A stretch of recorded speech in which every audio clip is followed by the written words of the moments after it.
Ano? Huwag kang magtanong. At pagkatapos ng libing, bumalik ka na sa Maynila. At huwag mong ikwento ang lahat sa magulang mo.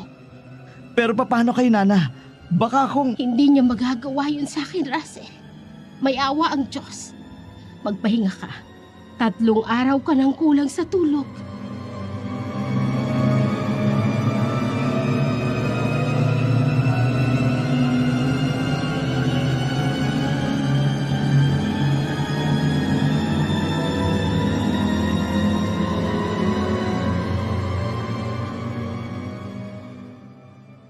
Ute, samahan mo nga ako dun sa likod bahay. Ang daming mangga dun.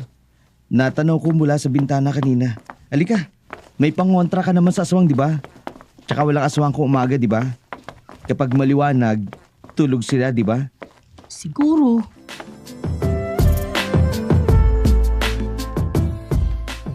Aakit ako, Ote. Ang lalaki ng mangga. Russell Kwan. Kumusta ka, Russell? Sino? Eden? Ako nga. Mabuti nakilala mo pa ako. Russell. Oh, Ote! Si Eden! Teka, bababa ako. Kumusta ka, Russell? Ang laki ng ipinagbago mo. Hindi ba, Ote? Oo. Oo nga. Kumusta ka? Ang ganda mo, Eden. Ikaw din, Russell. Na-miss mo ang childhood. Naku po, niyapos na. Oo nga. Nagbalik ka. Dito ka na matitira? Hindi, Eden. Babalik ako na Maynila kapag nailibing na si Lolo. Ano yun? Russell, maiwan na muna kita. Kakahid muna ako. Bye. Kita mo na si Ute. Pabayaan mo na siya. Para masolo na kita. Halika. Maupo tayo dito sa upuang kahoy. Naalala mo pa ba ito? Oo naman. Dito tayo palaging nauupo paglabas natin sa school at naglalaro tayo at kumakain ng mangga. Buti hindi mo nakakalimutan, Russell. Katulad ng hindi ko paglimot sa'yo. Ang childhood sweetheart ko. Payakap nga. Oo naman. Russell, pumasok ka na dito sa bahay. Kanina pa kita hinahanap Nana Pansy? Russell, halika na. Nana. Aalis na ako, Russell. Magkita na lang tayo mamaya. Sige. Russell, halika na. Magnunobena na tayo. Nawala si Eden. Ang bilis siyang nawala.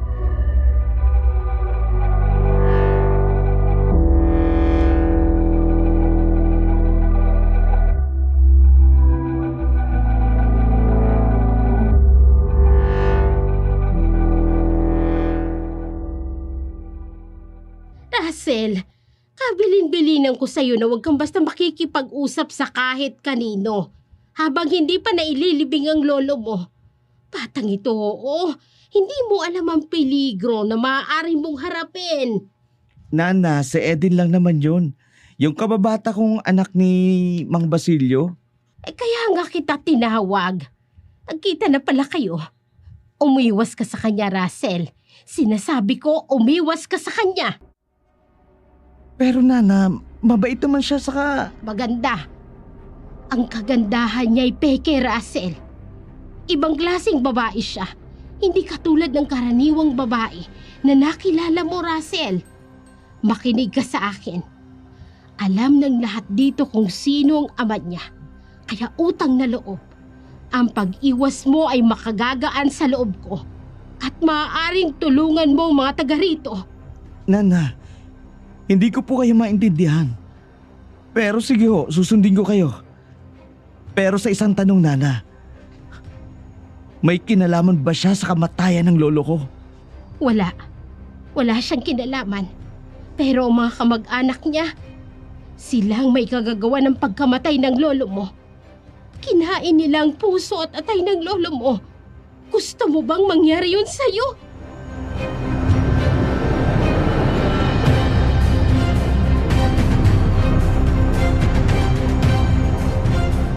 Halos hindi makapaniwala si Russell sa narinig mula sa lola niya. Kaya nanahimik siya buong araw at hindi mawala sa isip niya na babalik si Eden kinagabihan. Iniisip niya kung anong koneksyon ni Eden sa pagkamatay ng lolo niya na sinasabi na kagagawa ng aswang. Aswang nga ba si Eden? Pero tutol ang kalooban niya dahil nakita niya ang isang magandang dalaga na sinabi niya sa sarili na tahasan niya itong tatanungin kung magkikita sila.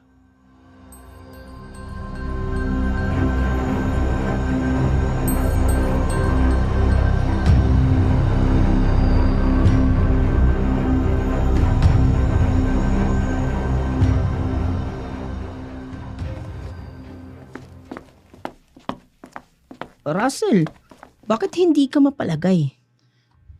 Ute, magsabi ka nga sa akin ng katotohanan. Huwag kang maglilima. Ano bang alam mo sa pagkatao ni Eden? Si Eden? Bakit ka nagtatanong? Ano? Sagutin mo ko, Ute! Si Eden. Kwan. Isang aswang, Apo. Aswang? Hindi. Hindi aswang si Eden. Maniwala ka sa hindi. Isang aswang si Eden. Tama si Nana. Kilalang aswang si Eden. Kaya bihira siyang makisalamuha dito sa sentro. Ang pinupuntahan niya sa kabukiran, sa may mga buntes. Iyon ang paborito niyang puntahan. Tama na, Ute. Gusto na. Hindi ako naniniwala sa sinasabi ninyo. Russell, Nana, ayan na siya. Lumayo ka sa apo ko, Eden. Hindi pa ba kayo kontento? Napatay na ang asawa ko. Huwag mong biktimahin si Russell. Huwag kang maniwala sa kanila, Russell. Hindi ako ang aswang. Akala lang nila yan. Lahat dito, yan ang pagkakakilala sa akin. Pero hindi ako ganyan. Hindi. Kung ganon, sabihin mong aswang ka. Sambitin mo ang salitang aswang. Hindi! Nana, nawala siya. Russell! Russell! Nana, tulala si Russell! Halika sa loob, Russell. Ote, nagulat lang siya. Magbabalik siya sa sarili niya.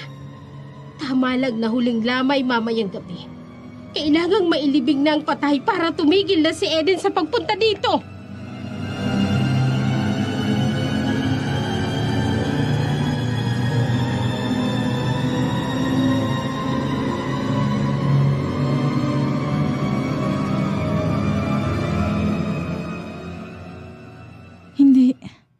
Hindi ako dapat magsawalang bahala. Hindi dapat manlaman ni Russell na ganun ako. Dapat wala siyang alam. Anong gagawin ko? Tanggapin mong kakaiba ka sa kanila, anak ko. Lahi natin dyan. Pwede mong gawin ang gusto mo bukas ng gabi. Bababayaan kita na masiyahan. Pero hindi ako ganun. Nasa angka natin ang dugo ng aswang. Hindi ka pwedeng makaligtas sa angka natin. Pagkakataon mo na para lubos ka maging aswang. Kainin mo ang puso ni Russell. Hindi! Kainin mo yan. Yan ang paraan para lubusan ka maging aswang. Halika! Ililipat ko sa'yo ang... Hindi! Ayoko! Alam mong ayoko! Oo! Anak ako ng katulad nyo. Pero hindi pa ako ganap na katulad nyo, Tay. Hindi ko magagawa ang utos mo. Lumayo ka sa akin! Lumayo ka! Hindi mo matatakasan ang angka natin. Ikaw ang nag-iisang hindi pa ganap na aswang. Kasi nga ang paglilipat ng kapangyarihan. Ayaw mong tanggapin. Umiiwas ka. Pero hindi pwede. Hindi maaaring mangyari na tumanggi ka. Magiging aswang ka, Eden. Magiging aswang ka!